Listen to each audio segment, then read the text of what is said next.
여러분은 지금 자신이 건강하다고 확신하고 계신가요?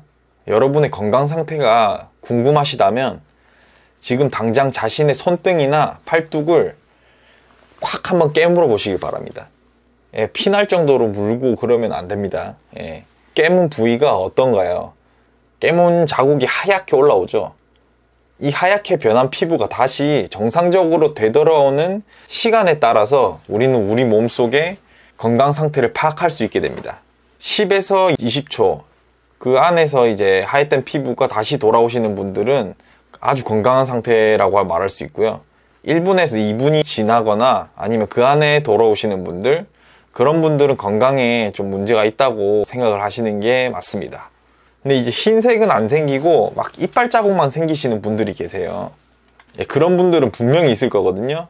이빨 자국은 괜찮아요. 하얀색이 보이지도 않을 정도로 이제 빨리 돌아오는 거라서 몸이 건강하다고 생각하시는 것도 좋습니다. 1회나 2분이 지나도 이제 안 돌아오시는 분들은 오늘 이 영상을 꼭 끝까지 시청해 주셔야 됩니다.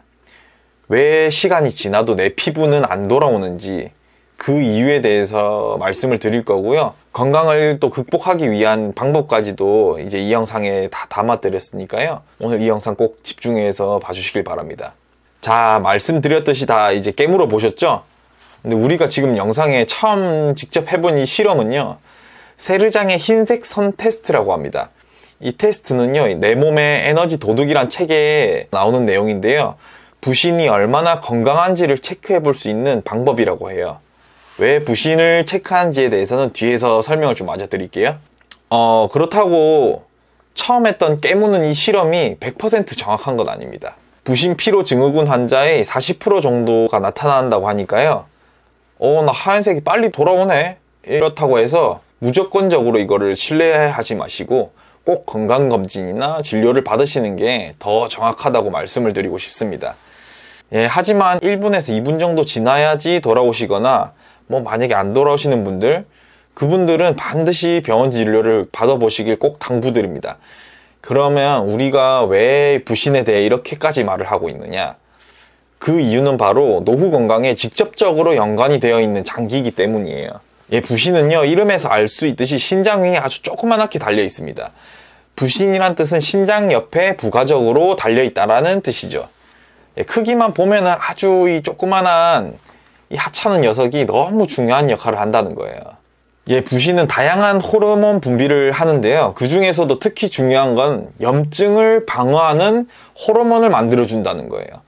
그러니까 만약에 부신의 기능이 떨어지게 되면은 우리 몸은 염증을 제대로 방어할 수단을 잃어버리게 되는 겁니다. 그렇기 때문에 아주 큰 문제에 직면하게 되거든요.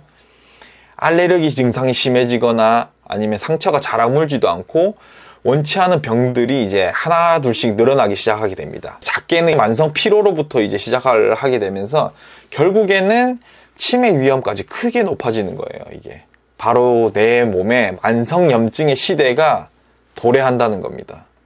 그렇기 때문에 아까 처음에 이야기해드렸던 그 실험이 얼마나 중요한지 이제는 체감이 되실 거라고 생각을 합니다. 그럼 너무나 우리 몸에 중요한 이 부신, 어떻게 하면 건강하게 할 수 있을까요? 음식이라던가 영양제도 물론 중요합니다. 근데 제가 볼 때 가장 중요한 거는 내 마음의 평화라고 생각을 하거든요. 그래서 오늘은 음식이라든가 영양제 이런 것도 좋지만 어떻게 내 마음을 비우는지에 대해 좀 말씀을 드려볼까 해요. 자, 마음의 평화라. 이게 과연 내 건강에 직접적으로 연관이 있을까요? 이게? 어느 미국 한 연구팀이 1,000여 명을 대상으로 8일 동안 조사를 한 적이 있어요. 일상의 이제 스트레스와 그 사람들의 심리 상태를 조사했는데요, 그 스트레스가 8일 동안이나 지속했던 사람들의 10년 후를 살펴보니까 암이나 고혈압, 폐질환 같은 이런 병들을 앓고 있는 사람들, 그런 사람들이 훨씬 많았다고 해요. 남편, 자식들 때문에 화병이 나고 꾹 참기만 해서 답답하신 분들, 우리 몸에 있는 스트레스를 계속 지속적으로 비우려는 시도가 필요합니다. 하루 5분이라도 명상의 시간을 좀 가져보시면서 내 마음을 비워보는 것도 아주 좋은 건강관리법 중 하나거든요. 때로는 이게 너무 답답하면 펑펑 우는 것도 방법이에요. 저도 예전에 그런 적이 있었어요. 뭐 지금은 다 지난 일이지만 제가 하는 일마다 다 실패했던 그 시기가 있었거든요. 저도 뭐 사업체도 차려보려고 하고 뭐 일도 배워보려고 하고 뭐 그랬던 좀 젊었던 시절이 있었는데, 그때 저는 뭐만 하면은 쓰러지고 막 병원 실려가고 그랬거든요. 물론 쓰리잡 투잡 하면서 제가 과로한 적도 많아서 그런 이유도 있지만 저는 이 속이 너무 답답했거든요. 그땐 이 세상에 이제 제 편이 없는 줄 알았어요. 그때 옆에 이제 가족들부터 연인들까지도, 이제 그때 여자친구가 있었거든요. 제가 여자친구가 이러는 거예요. 한날은 오빠는 제대로 하는 게 하나도 없어? 그때 막 잠도 막 한 4시간 잘 때였는데 그 말을 딱 들으니까 저도 모르게 오열을 하더라고요. 나도 모르게.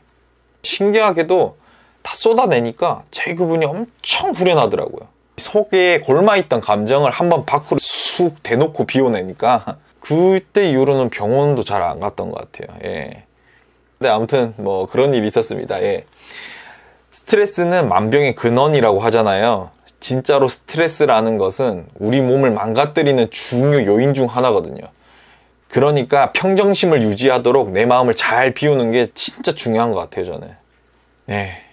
여러분은 너무 참고 살고 계셨나요? 아니면 너무 감정적으로 화만 잔뜩 내고 살고 계셨나요? 이 두 감정의 밸런스를 잘 조절하셔가지고 마음의 평정심을 유지하시길 바랍니다. 그게 저희의 건강 비결이 될 거예요. 오늘 하루 건강한 하루 되세요.